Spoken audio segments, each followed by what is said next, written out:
Eu quero ler com os irmãos a Escritura em Lucas, capítulo 19, e depois Apocalipse, capítulo 3. E nós vamos discorrer um pouco nesta oportunidade e falar aquilo que eu desejo falar nesta noite. E Deus sabe para quem ela é endereçada, e não é endereçada a uma pessoa em especial ou alguém, não. É a palavra de Deus, e a palavra de Deus ela cai sobre os seus filhos e abençoa os seus filhos. Até o joio é abençoado pela chuva, então, quanto mais eu e você, eu creio que nós vamos ser abençoados nessa tarde. Lucas 19, versículo 28. Lucas 19, versículo 28. Vou dar uma ajeitadinha aqui nesse microfone. A Bíblia diz assim: E dito isso, ia caminhando adiante, subindo para Jerusalém. E aconteceu que, chegando perto de Betfagé e de Betânia, ao monte chamado das Oliveiras, mandou 2 de seus discípulos, dizendo: Ide à aldeia que está defronte, e aí, ao entrardes, achareis preso um jumentinho, em quem nenhum homem ainda montou. Soltai-o e trazei-o. E se alguém vos perguntar: por que o soltais? Assim lhes direis: porque o Senhor precisa dele. E indo os que haviam sido mandados, acharam como lhe dissera. E quando soltaram o jumentinho, os seus donos lhe disseram: por que soltais o jumentinho? E ele respondeu: o Senhor precisa dele. E trouxeram-o a Jesus, e lançando sobre o jumentinho as suas vestes, puseram Jesus em cima. E indo ele, estendiam no caminho as suas vestes, e quando já chegava perto da descida do Monte das Oliveiras, toda a multidão dos discípulos, regozijando-se, começou a dar louvores a Deus em alta voz, por todas as maravilhas que tinham visto, dizendo: bendito o Rei que vem em nome do Senhor, paz no céu e glória nas alturas. E disseram-lhe dentre a multidão alguns dos fariseus: Mestre, repreenda os teus discípulos. E respondendo ele, disse-lhes: digo-vos que se estes se calarem, as próprias pedras clamarão. E quando iam chegando, vendo a cidade, chorou sobre ela, dizendo: se tu conhecesses também o mesmo, ao menos neste dia, o que à tua paz pertence. Mas agora isto está encoberto aos teus olhos, porque dias virão sobre ti em que os teus inimigos te cercarão de trincheiras, e te sitiarão e te estreitarão de todas as bandas, e derribarão a ti e aos teus filhos que dentro de ti estiverem, e não deixarão em ti pedra sobre pedra, pois que não conhecestes o tempo da tua visitação. Agora vamos para Apocalipse, capítulo 23, versículo 14. A carta para a era de Laodiceia. Apocalipse 3, 14. É o último livro da Bíblia, né? E ao anjo da igreja que está em Laodiceia, escreve: isto diz o Amém, a testemunha fiel e verdadeira, o princípio da criação de Deus. Eu sei as tuas obras, que nem és frio nem quente. Tomara que foras frio ou quente. Assim, porque és morno e não és frio nem quente, vomitar-te-ei da minha boca. Como dizes: rico sou e estou enriquecido e de nada tenho falta, e não sabes que és um desgraçado, miserável, pobre, cego e nu. Aconselho-te que de mim compres ouro provado no fogo, para que te enriqueças, e vestes brancas para que te vistas, e não apareça a vergonha da tua nudez, e que unja os teus olhos com colírios para que veja. Eu repreendo e castigo a todos quanto amo. Sê, pois, zeloso e arrepende-te. Eis que eu estou à porta e bato. Se alguém ouvir a minha voz e abrir a porta, entrarei na sua casa e com ele cearei, e ele comigo. E ao que vencer, lhe concederei que se assente comigo no meu trono, assim como eu venci e me assentei com meu Pai no seu trono. Quem tem ouvidos, ouça o que o Espírito diz às igrejas. Amém. Podem se assentar. Baseado nestas duas leituras, nesta noite eu quero falar sobre a terça-feira mais triste que o mundo já viu. A terça-feira mais triste que o mundo já viu. Eu coloquei um título um pouco estranho, mas você vai entender o porquê que eu usei esta palavra, a terça-feira mais triste. E como tema, se tu conhecesses o dia da tua visitação. Se conhecesse o dia da visitação. Muitas vezes as pessoas elas estão andando e elas estão fazendo os seus negócios, os seus afazeres, tudo aquilo normal que eu e você fazemos, mas muitas das vezes nós deixamos passar a oportunidade daquele bom negócio. Aquele empresário, ele investe lá nas suas bolsas de valores, ou aquele acionista, e aquelas ações elas vão subindo e ele vai comprando mais, mas ele não sabe o amanhã. Mas alguém chega e diz para ele, olha fulano, amanhã as ações vão cair. Eu tenho uma informação privilegiada e dentro desse meio de negócios e comércio há muito destas coisas, informações privilegiadas. Vende as tuas ações, porque amanhã as ações vão cair, você vai perder muito dinheiro. Mas aquela pessoa, ela não dá muito atenção àquele aviso e ela continua com as suas ações. No outro dia, a Bolsa de Valores quebra, como quebrou em 2008, como quebrou em 1929, creio, e as pessoas foram à bancarrota, as pessoas empobreceram, homens ricos tiveram que se servir de sopa que os Lions e as associações davam nas ruas porque perderam tudo o que tinha. Porque eles não conheceram o dia da visitação. E o irmão Branham diz na mensagem, a tempestade que se aproxima, que aquele rádio estava avisando aquela população daquelas cercanias do rio Ohio, que viria uma grande tempestade. E aquele radialista avisava, está vindo uma tempestade, está vindo uma tempestade. Mas aquele pai de família estava lá preocupado com a sua família, com os seus filhos, ele era um cristão e ele ouviu no rádio o aviso. Ele correu até o vizinho que morava mais próximo do rio e disse, vizinho, o rádio está avisando que amanhã vai cair uma grande tempestade. E convém que nós organizemos as coisas, porque a água do rio vai subir muito e vai cobrir toda a tua fazenda, a tua criação de galinhas, vai acabar com tudo aí. Vamos sair daí, vamos ir para um lugar mais seguro, mais alto. Mas aquele homem que ouviu o aviso disse, tonteria tua, é loucura da tua parte. Pensar que o rio vai subir e passar por cima da minha casa.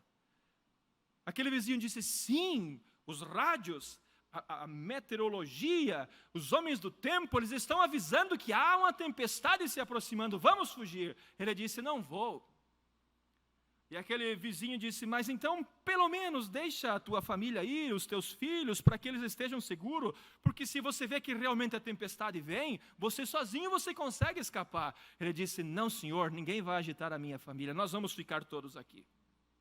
E durante aquela noite, a tempestade veio, a água do rio subiu, romperam-se os diques, as barragens, né? E a água do rio subiu e tampou a casa, destruiu o galinheiro do homem, o homem morreu, depois de algum tempo foi encontrado morto, rio abaixo, e aquela mãe com aquelas crianças subiu ao sótão da casa, em cima do forro da casa, porque a água ia subindo, e ela foi subindo, e ela subiu nas mesas, depois ela subiu um pouco mais alto, teve que subir no forro, e a água continuou subindo. Mas os répteis, as cobras e todos os bichos não tinham aonde escapar, eles foram subindo também. E entraram no forro, e aquela mãe foi encontrada morta com as suas crianças, toda picada de serpentes. Por quê? Porque aquele homem não conheceu o dia da sua visitação. Agora nós lemos a Escritura aqui, irmão, aonde Jesus, naquela terça-feira, porque em São João capítulo 12, versículo 1, a Bíblia diz que 6 dias antes da Páscoa, Jesus jantou na casa de Maria, em Betânia. E que oportunidade teve Maria aquela noite. O mestre estava indo para Jerusalém para ser crucificado, porque ele era o Cordeiro de Deus que tira o pecado do mundo. Então ele precisava ser sacrificado naquela Páscoa. Aquela Páscoa seria no sábado, ou seria no domingo. E Jesus estava indo para Jerusalém para ser crucificado, mas 6 dias antes, ele parou na aldeia de Betânia, onde morava Marta, Maria e Lázaro. E lá fizeram uma ceia para o mestre, e enquanto aquela ceia estava sendo servida, Marta pegou um vidro de perfume de alabastro, quebrou aquele vidro e derramou sobre a cabeça de Jesus e ungiu ele com aquele alabastro. Por que ela fez aquilo, irmão? Porque ela reconheceu quem era aquele homenzinho que estava naquela casa naquela noite. Sabe por que ela reconheceu, irmão? Porque alguns dias antes o irmão dela estava na sepultura, morto há 4 dias. E eles chamaram o mestre, vem ver o teu amigo que está doente. Jesus não veio. 4 dias depois que ele morreu, Jesus chegou lá e ele disse, aonde o colocaram? Sabe, irmão, Deus tem a sua palavra e a sua palavra ela vai se cumprir. Não importa se nós creiamos ou nós não creiamos, a palavra de Deus ela irá se cumprir. A escritura que nós lemos diz, se estes se calarem, as próprias pedras clamarão. Se eu e você não tiver condição e não dermos frutos desse evangelho, Deus levantará alguém que dará fruto desse evangelho. Mas há uma coisa, irmão, eu fui chamado e você foi chamado para produzir frutos.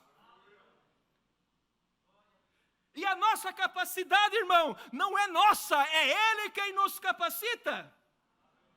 Paulo diz, nós éramos como um jambuzeiro e fomos enxertados contra a natureza na oliveira. Pensa, irmão, eu e você, gentil, pecador, imundo, anglo-saxão, seja lá o que fôssemos, estávamos perdidos, não buscávamos a Deus. Mas a Bíblia diz, um povo que não me buscava, esse povo me encontrou favor. E por isso que hoje nós estamos aqui. Aquele jambuzeiro, ele não podia ser enxertado na oliveira, porque não é mesmo a natureza. Nós nascemos nesse mundo em pecado, viemos ao mundo falando mentiras. Mas Deus, em sua infinita misericórdia, nos encontrou um dia. E mudou, irmão, a nossa natureza. Agora, quem pode nos segurar, irmão? Vou trocar aqui, irmão, vou pegar esse daqui. Quem pode nos segurar agora? Se quando você não era nada, quando o diabo te macetava e fazia de você o que ele queria, Deus foi lá e te alcançou e te resgatou. Hoje que você está nas suas mãos, Deus porventura não poderá usar você na sua causa, na sua obra, e você não poderá produzir frutos dignos do evangelho? Oh, sim que poderemos, porque todos aqueles que Deus chamou, Deus predestinou, Deus justificou, Deus glorificou e deu condição de produzir frutos. Por isso que aquela Maria, irmão, quando ela viu o mestre na sua casa, e ela sabendo, quem sabe pelo Espírito, no Espírito dela, ela sabia que Jesus não voltaria mais ali. Sabe o que ela fez, irmão? Ela pegou aquele vaso de alabastro, ela pegou aquele coisa, aquela alabastro que é uma pedra, quebrou aquilo e derramou sobre o mestre e começou a enxugar os seus pés com os seus cabelos e a casa encheu-se de perfume. Irmão, a nossa vida, a minha vida e a tua vida, ela tem que ser este perfume para o mestre.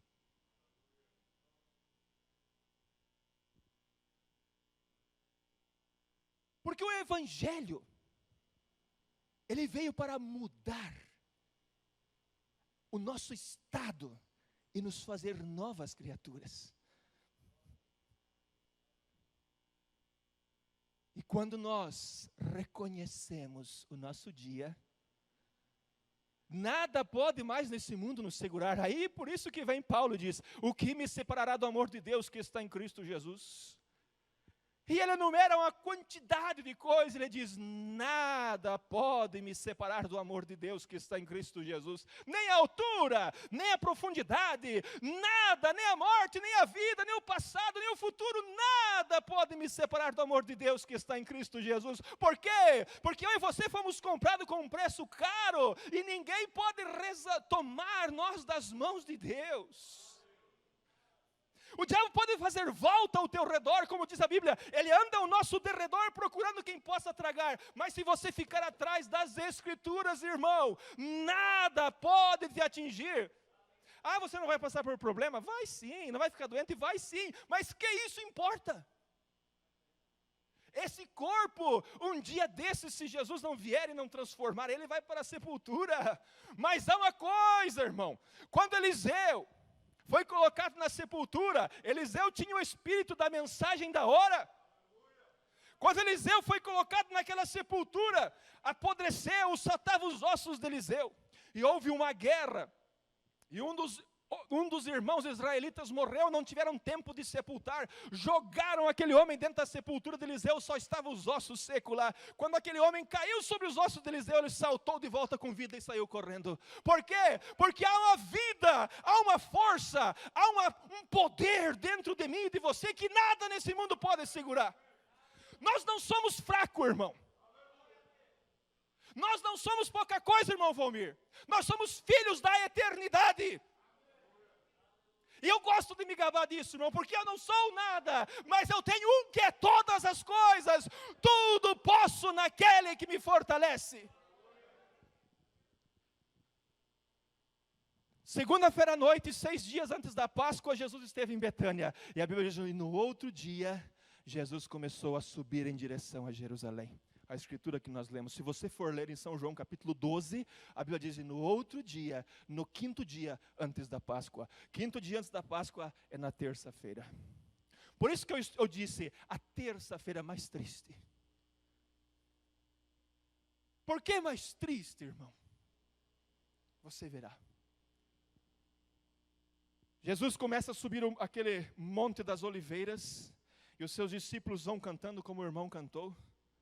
O hino aqui, canta meu povo, alegra meu povo, que a festa não vai acabar. E Jesus começou a subir o Monte das Oliveiras, caminhando, indo em direção a Jerusalém. A última vez que ele subiria aquele lado do Monte das Oliveiras e desceria em direção a Jerusalém. Terça-feira pela manhã. E enquanto Jesus estava caminhando, indo adiante, havia uma profecia que precisava ser cumprida. Havia algo nas Escrituras que precisava ser cumprido. E ele disse, meus discípulos, chamou 2, não sabemos quem, a Bíblia não diz quem era, vão até em certo lugar, vocês vão encontrar um jumentinho. E ele vai estar amarrado, vocês desamarrem ele e tragam para mim. Porque eu preciso dele. Se alguém vos perguntar, diz que o Senhor precisa dele. E os discípulos foram, diz a Bíblia, e acharam exatamente como Jesus disse que aconteceria. O jumentinho amarrado, questionaram, liberaram o jumento, eles trouxeram o jumentinho, e quando chegou Jesus, colocaram as mantas sobre ele, as suas vestes, quem sabe algum casaco, alguma coisa, colocaram Jesus sobre o jumentinho, e então Jesus começou a descer em direção a Jerusalém, montado em um jumentinho, porque havia uma profecia, Zacarias 9:6. Não se preocupe, ó filha de Sião, porque o teu rei vem a ti, manso e humilde, montado em cima de um jumentinho de carga. Mas quando Jesus chegou em cima do cume do Monte das Oliveiras, quando ele olhou para Jerusalém, ele começou a chorar. Por que ele começou a chorar, irmão? Porque aquelas pessoas que estavam dentro de Jerusalém, eles não reconheceram o dia da visitação do Senhor. Eles não puderam entender o que estava se passando. E quando Jesus olhou para aquela situação, ele sabendo que 40 anos mais tarde, o general Tito viria e destruiria tudo o que estava lá dentro, ele começou a chorar. Quantas vezes Deus vem, a presença do Espírito de Deus vem e rodeia uma pessoa, rodeia ela. Vamos, é hora de você consertar a tua vida, é hora de você colocar o teu altar em ordem, é hora de você me aceitar como Salvador, e aquela pessoa não reconhece.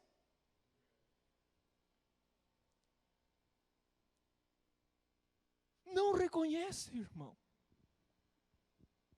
O irmão Branham conta de uma jovem que estava sentada no banco da igreja, e o Espírito Santo estava junto com o irmão Branham lá na plataforma, e o irmão Branham viu que aquela coluna de fogo saiu dali, e foi lá exatamente onde a jovem estava, porque ele queria encher aquela jovem com o Espírito Santo, ele queria dar para aquela jovem uma experiência sobrenatural, ele queria colocar ela em posição no corpo da noiva, mas aquela jovem estava pensando, não sei no que, quem sabe no namorado, ou na briga com aquela outra moça, ou ela estava alheia, e o Espírito Santo deu a volta e voltou ao púlpito. Ah, se tu reconhecesses o teu dia. Outra oportunidade, irmão Branham, uma jovem sentada bem nos fundos, irmão Branham, o Espírito Santo veio e disse para o irmão Branham, chama ela, é a oportunidade dela, é o dia dela.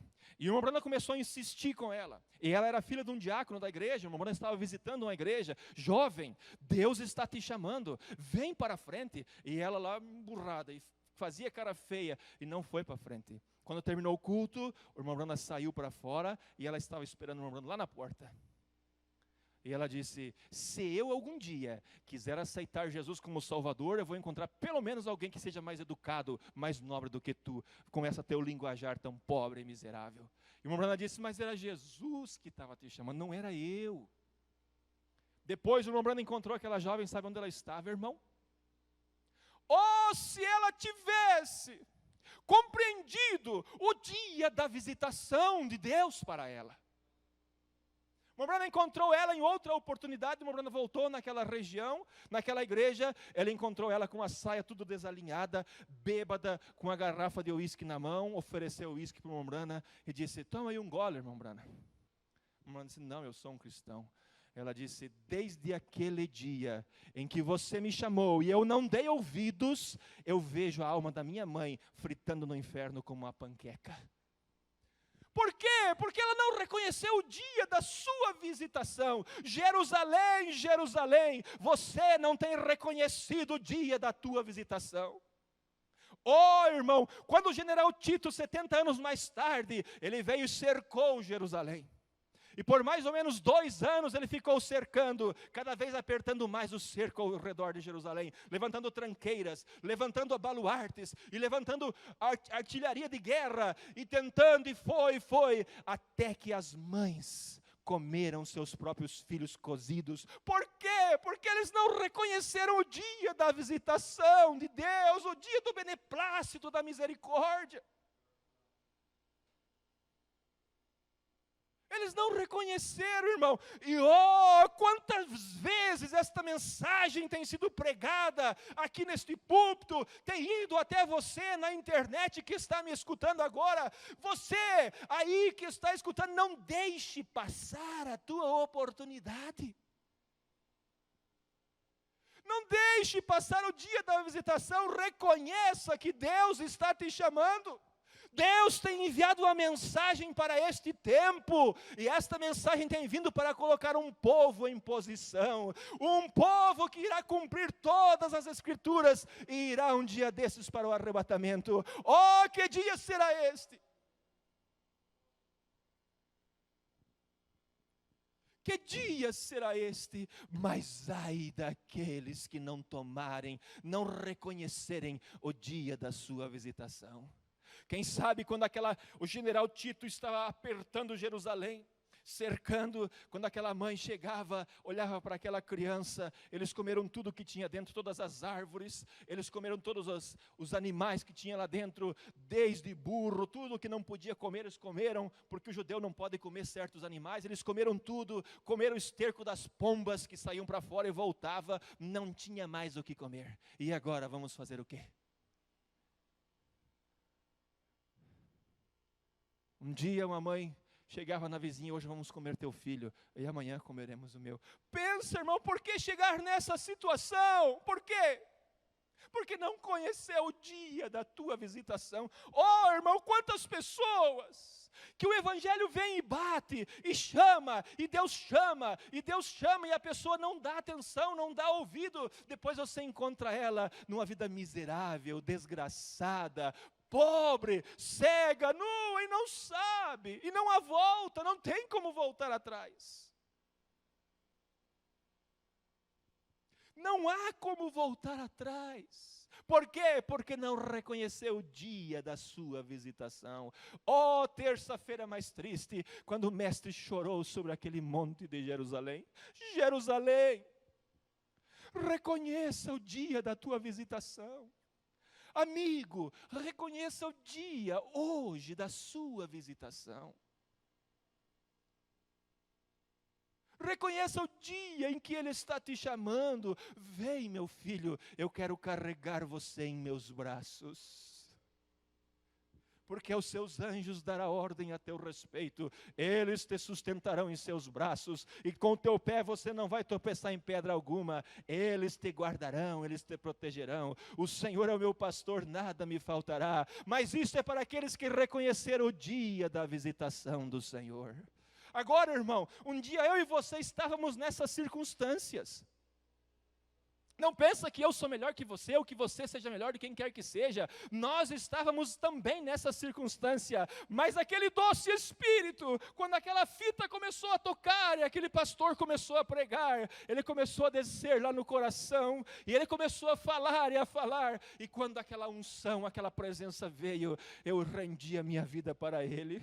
Você rendeu a sua vida para Ele. Você alcançou misericórdia, graça. Hoje você está aqui. Por que você está aqui? Porque você alcançou misericórdia e graça na presença de Deus. Você encontrou o favor diante dEle. Você encontrou o perdão para os teus pecados. Agora, você que tem protelado, deixado passar, você tem ouvido, esta mensagem é verdade, eu reconheço, o batismo de Jesus eu sei, tem deixado passar a tua oportunidade. Não deixe mais uma vez passar. Quem sabe pode ser a última.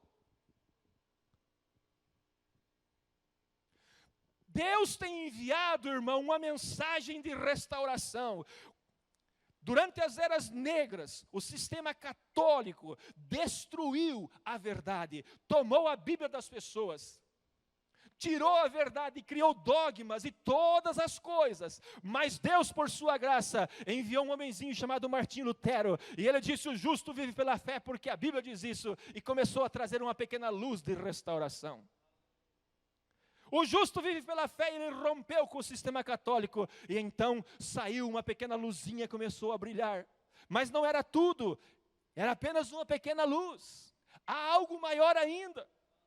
Depois que Lutero partiu, formou-se o sistema luterano e várias denominações. Deus deixou eles e enviou mais uma luz, um pouco mais forte. John Wesley: o justo vive pela fé, mas sem a santificação ninguém verá Deus. Era uma luz um pouco maior. Por que Deus estava fazendo isto? Porque haveria no final um povo seu, zeloso, especial e de boas obras, que teria que estar cumprindo todas as Escrituras. Wesley pregou a sua mensagem, foi embora. O mensageiro da sexta era foi embora, partiu. Se levantou todos os sistemas denominacionais, presbiteriano, metodista, batista, todos esses sistemas. Deus os abandonou e enviou outro movimento, os pentecostais. E eles vieram falando em línguas, os dons, orando pelos enfermos, mas ainda não é tudo. Ainda não é tudo. Deus agora em nosso dia tem enviado uma mensagem que leva a minha fé e a tua fé de volta para dentro das Escrituras, porque Deus tem que cumprir a sua palavra. E há uma coisa, irmão, havia a profecia de que Jesus entraria em Jerusalém montado em um jumentinho, tinha que cumprir aquela profecia. Mas Jesus disse: eu vou preparar-vos um lugar. E virei para vos levar, para que onde eu estiver, estejais vós também. Estamos esperando a segunda vinda de Cristo. Um dia desses Ele rasgará os céus. Quem estará lá? Quem estará lá? Está você preparado para realmente ir para os céus? Ei, você que está na internet acompanhando, quem sabe você acompanhou já muitos cultos, você tem tomado Deus em sua palavra, esta Bíblia?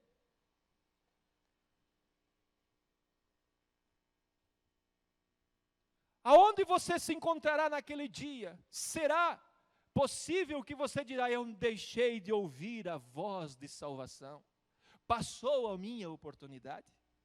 Não deixe passar, irmão, amigo, não deixe passar a tua oportunidade. Há um Deus de misericórdia e ainda nesta noite Ele está disposto a estender as suas mãos e ajudar quem quer que seja, aonde quer que você estiver. Temos os irmãos lá atrás que vieram lá de longe e começaram a ouvir lá em São Paulo, e Deus os tratou com eles, estão ali. Tem os irmãos Celeste que está aqui, que veio lá dos interior através de programa de rádio, e veio e Deus trouxe e está aqui. Se Ele pode trazer eles, pode trazer eu, você também pode ser alcançado, não importa as tuas circunstâncias. Eu gosto de olhar para isso, irmão. Não importa as circunstâncias, Ele é o todo suficiente. Ele faz a gente às vezes tropeçar, cair para que possa olhar para Ele, mas a sua palavra se cumprirá. Quando os judeus foram massacrados dentro de Jerusalém, que foram apertados, foram destruídos, foram mortos, diz a história que o sangue dos judeus corria na altura do joelho dos cavalos, dentro de Jerusalém, de tanta gente que foi morta lá dentro. Se eles pudessem voltar naquela terça-feira e dizer: eu quero a minha oportunidade, eles voltariam, mas eles não puderam mais voltar. Oh, terça-feira triste, quando o mestre chorou sobre Jerusalém. Quantas vezes, por certo, o coração de Deus tem chorado por ti, tem te chamado, o Espírito Santo tem vindo e arrodeado você: vem, meu filho, vem, eu quero te servir, eu quero que você me sirva, eu quero te ajudar, vem, eu quero que você caminhe comigo, eu quero você ao meu lado. E você tem resistido: não, eu não vou. Não resista à presença de Deus, não resista ao Espírito Santo.